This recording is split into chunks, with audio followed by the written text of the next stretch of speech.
We have this opportunity that we wouldn't have had years ago to ship a game and then really collaborate with people outside the studio to figure out, like, what is the best version of that? Honestly, yeah, like we're building something the community has been asking for, and it's accumulation of everything that we believe the game needs to be.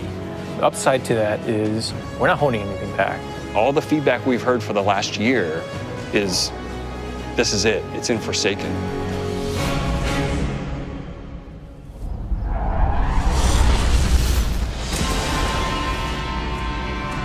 We want this release to have a different tone and a different vibe. We sort of just embrace that Western revenge vibe. You're going to a darker place. You're going to take on a different role as a Guardian.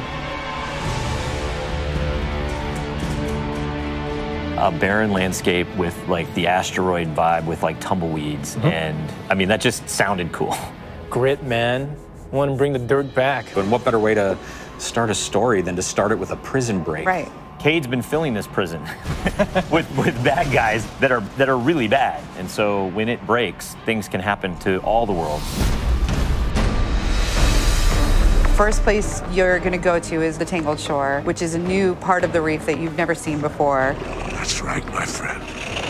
It's a collection of lashed together asteroids and rocks out in the asteroid belt. It's very otherworldly, and it's full of pirates and assassins and bad guys. It's become a lawless place. It truly is a frontier. It's completely taken over.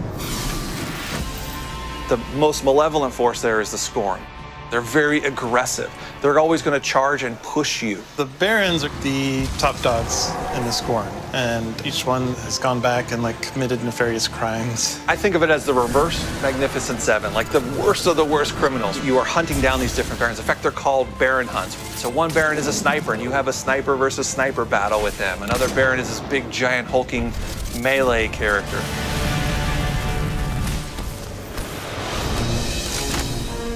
One of the things we're most excited about is the new weapon system. Hey, if you like Destiny 2, great, play that way. But if you like Destiny 1, great, play that way. But if you're crazy, why not 3 shotguns, right? Just for the fun of it. We need to have as many ways as possible, and then we need to have people fighting about it. Like, no, man, you f***ed up, you're taking the wrong weapons, or can I say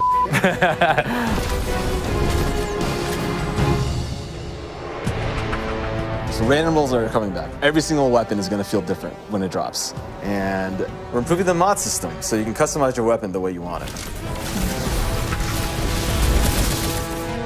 We've got a whole new masterwork style system coming together where you actually are able to kind of move your levels up over time. And so there's investment back on the weapons again.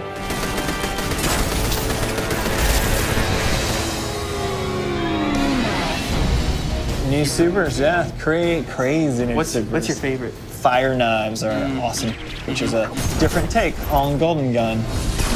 We took a lot of inspiration from Rise of Iron. Cast that thing. You got a huge hammer now, and you slam that thing down, and it sends out this fire in front of you that then creates a fire tornado.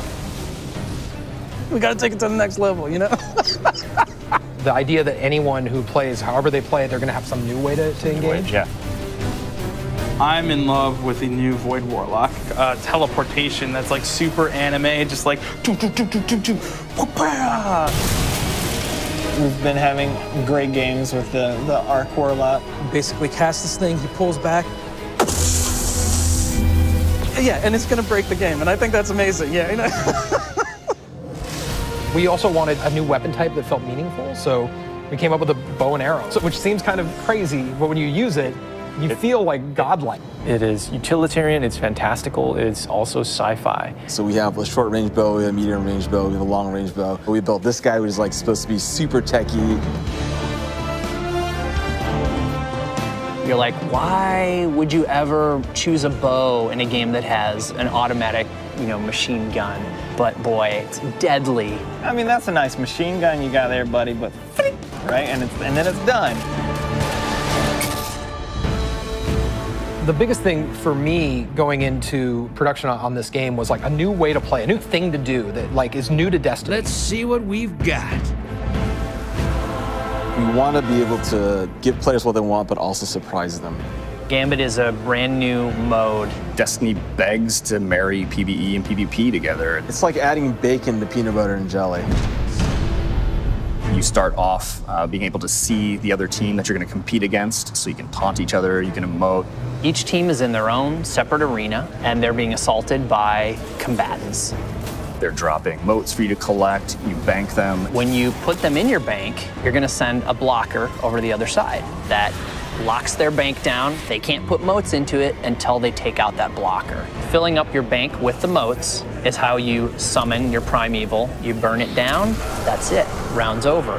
The interesting part is that we allow one person from your team to go over to the other side and physically invade. I mean, I've seen people that just hate PvP. Like, the first time they invade and they get multiple kills, they'll come back and they'll be like, suck it! It's awesome. We leave the raid team alone. Yeah. I mean, if you can't tell, like, we just kind of let them do their own thing. But we have Joe over there. For this next raid, we wanted to get back to the epic adventure where you're going out to slay a big monster again. This raid has more bosses than any raid we've ever had before, and we're really excited to get players in there. The raid is actually about more than just the raid. It's about the dreaming city, the place that the raid exists. And it's an in-game destination that we've never done before. It's the awoken homeland.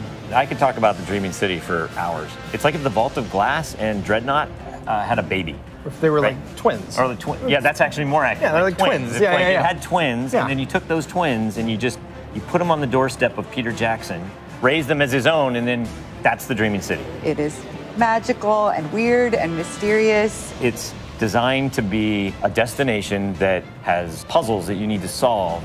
A lot of hidden corners, lots of passageways that might not seem to exist the first time. And the raiders, they affect this destination. They change it for everyone. It's like this cyclical endgame place where there's just secrets and different activities that unveil over time. So the dreaming city that you see at launch is not going to be the same dreaming city 2-3 weeks later.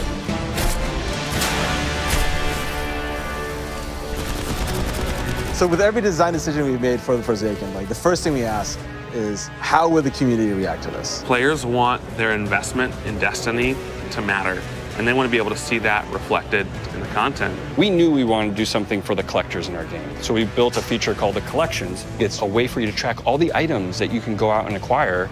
There's so much gear in our game. There are 2,000 items you can get. Go get them. You can look at sets and you can say, I haven't filled out this set. What do I have to do to go get it? If I want to find like how many guns in the world, I can actually go look now. We also had a triumphs thing, which is just acknowledging your achievement. It like ties into records, it ties into lore. It's a thing that can help you drive like, hey, I want to do that. And if I do those things, I can get a title. Like I can have a title floating over my name that says that I'm a god or whatever. Not me, but like you.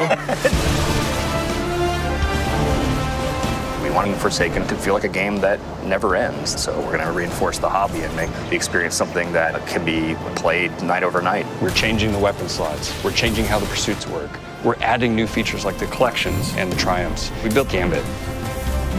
We've got a whole bunch of new weapons to chase, exotics that are really powerful. We have Lisa focusing on some sweet new exotic armor. Maybe we gone overboard, like dialed it too high. Ore to go out there and collect in the world, exotic armor pieces to go out there and hunt. We're working on armor perks, random rolls, new mod system, new subclass paths. We're making Forsaken for people who love Destiny. Making a game that we can all love, that is the goal. That's what we're gonna constantly be pushing towards, always. Everything we're building is through that lens.